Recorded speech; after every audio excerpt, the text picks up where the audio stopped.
Gambé d'oro, jambes en or. Alors, pour commencer, dissipons tout de suite un malentendu.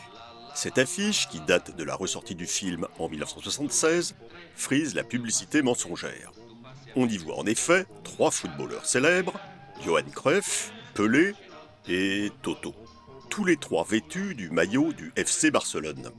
L'ennui, c'est que d'abord, le FC Barcelone n'a rien à voir avec Gambé d'oro et que ni Pelé ni Johan Cruyff n'apparaissent dans le film. Du reste, initialement sorti en 1958, l'année où Cruyff fêtait ses 11 ans. À 11 ans, on se dit que le petit Johan n'avait peut-être pas encore commencé à fumer, même s'il est devenu célèbre plus tard pour ses 4 paquets par jour, faisant même à une époque de la publicité pour une marque de cigarettes. Avant de finir par se dire que ce n'était peut-être pas si bon que ça pour la santé. Vous aussi, arrêtez. Justement, dans Gambé d'oro, le baron Fontana, le personnage que joue Toto, a une manie. Dammi una sigarette. Il tape une cigarette à tous les gens qu'il croise. Dammi una sigarette. Une cigarette qu'il met dans sa poche pour la fumer plus tard. Dammi una sigarette. Pourtant, il semble avoir les moyens de s'acheter des cigarettes, le baron Fontana. Il a pour habitude de bien repasser ses billets de banque et il est très riche. Et c'est lui le propriétaire du club de foot de la petite ville de Cerignola, dans les Pouilles, au sud-est de l'Italie. Et pour se distraire, il fabrique des maquettes de Tour Eiffel. En tout cas, tout le monde s'entend bien dans ce club de foot de Cerignola. Il n'y a qu'à voir comment les joueurs chantent joyeusement à la fin des matchs. Uno, due, tre. Io passo a te, tu passi a me. Scatta, tira, gol. Questo è il fascino del football. Reconnaissons n'avoir appris l'existence de Lelio Luttazzi, l'auteur de cette chanson, qu'après avoir découvert ce film, Gambé d'oro, Lelio Luttazzi, qui a pourtant fait une carrière aux facettes multiples. Animateur célèbre de la télévision italienne, chanteur en solo, chanteur en duo, ou comédien. Par exemple dans l'Avventura d'Antonioni en maillot de bain. Mais admettons-le, ce n'est en général pas de Lelio Luttazzi que l'on se souvient de prime abord quand on pense à l'Avventura. En attendant, dans Gambé d'oro, les petits séminaristes de Cerignola jouent au football dans la cour, avant que sonne l'heure de la prière. Mais ça se gâte chez les joueurs de l'équipe du baron Fontana, qui est classée en série C. Et pourquoi ça se gâte? Parce que 2 d'entre eux, Aldo et Franco, ont été repérés par une équipe de série A, qui fait miroiter au baron une coquette somme d'argent. Ce sont eux, Aldo et Franco, qui sont les jambes en or, les Gambé d'oro du titre. Et comme il faut s'y attendre, voilà qui crée des convoitises et des jalousies. Franco, l'un des 2 joueurs concernés par ce passage en Serie A, est interprété par Rosario Borelli, qui deviendra une star des photoromanzi, notamment en interprétant un faux Tarzan nommé Antar, qui vivra de multiples aventures dans la jungle. Et Rosario Borelli fera surtout carrière comme réalisateur d'une autre série de romans photos, la série Killing, satanique dans sa version française. Killing, ou satanique, c'est ce héros criminel vêtu d'un costume de squelette, un peu comme le bassiste des Who, qui commettra de nombreux sévices à la fin des années 60 et aura aussi quelques ennuis avec la censure. Mais dites donc, on s'éloigne un peu du football, là, avec satanique.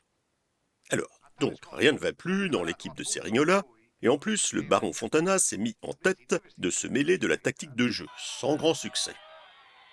Tiens, on s'est dit au passage que dans ce film, Toto, lui que l'on compare parfois à Louis de Funès ou à Buster Keaton, ressemblait plutôt là à Vittorio De Sica, vous ne trouvez pas? Même si on peut imaginer que le résultat final de Madame 2 de Max Ophuls aurait été un peu différent si c'était Toto qui y avait joué aux côtés de Daniel Darieux, à la place de De Sica. Mais c'est vrai qu'il s'est fait la tête de beaucoup de personnages différents, Toto, tout au long de la petite centaine de films qui ont fait de lui l'une des plus grandes vedettes italiennes des années 50 et 60. La preuve, son nom faisait souvent partie du titre. Toto au Tour d'Italie, Toto d'Arabie, Toto l'embrouille, Toto contre Massiste, Toto et Cléopâtre, Toto Diabolicus, Toto le Moco, Toto dans la Lune, Toto sexy, Toto dans la fosse au lion, qu'est-il arrivé à Baby Toto, ou encore Toto Tarzan. Et oui, parce que Toto a lui aussi joué une sorte de Tarzan.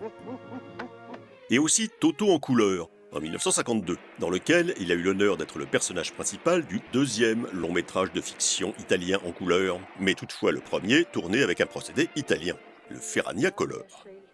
Mais le vrai premier film italien en couleur avait été produit 2 ans avant. Il s'appelait Mater Dei, et l'ambiance y était un peu plus compassée. Il faut dire que la vedette n'en était pas Toto, donc, mais la Vierge Marie.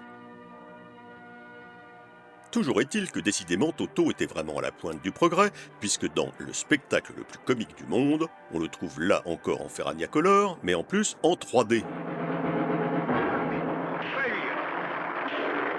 Mais nous admettrons que sans les lunettes adéquates, on ne se rend pas bien compte du résultat. On peut peut-être essayer de voir ce que ça donne en louchant. Non, ça ne va pas mieux.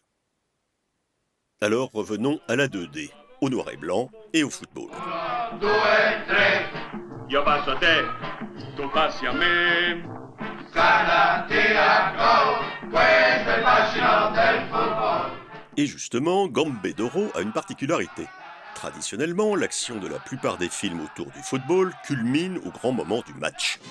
Comme dans À nous la victoire de John Huston, un film dans lequel, pour le coup, Pelé joue réellement, ou dans Le Triporteur avec Darico et Mario David. Eh bien non, dans Gambedoro, ça se passe comme par exemple pour le hold-up du début de Reservoir Dogs, qui se déroule en off, pendant le générique. On ne voit pas le hold-up en question. On comprend bien quand même qu'il y a quelque chose qui a foiré. Mais tout s'est passé intégralement hors champ. Hold on, buddy boy. Hey.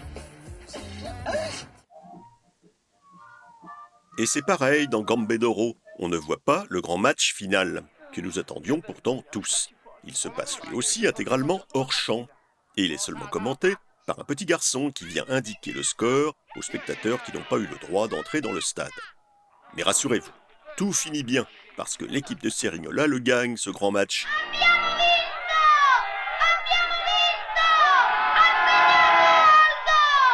Et tous les joueurs se réconcilient et tout le monde est content. Ah tiens, à propos d'Aldo, un détail nous chiffonnait. Au début de Gambedoro, Aldo va au cinéma de Cerignola avec sa copine Carla, la fille du baron Fontana, ce qui est un des ressorts importants du scénario. Et bref, là, il y a au programme un western que, malgré nos efforts, nous ne parvenions pas à identifier, ce qui ne manquait pas de nous agacer.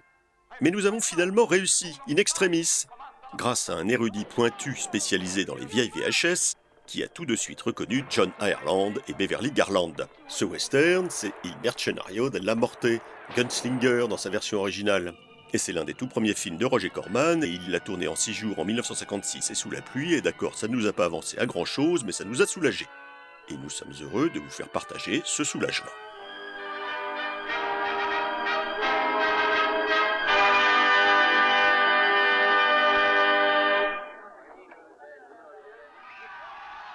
Quant à Johan Cruyff, après avoir arrêté de fumer, il est passé à la choupa choups.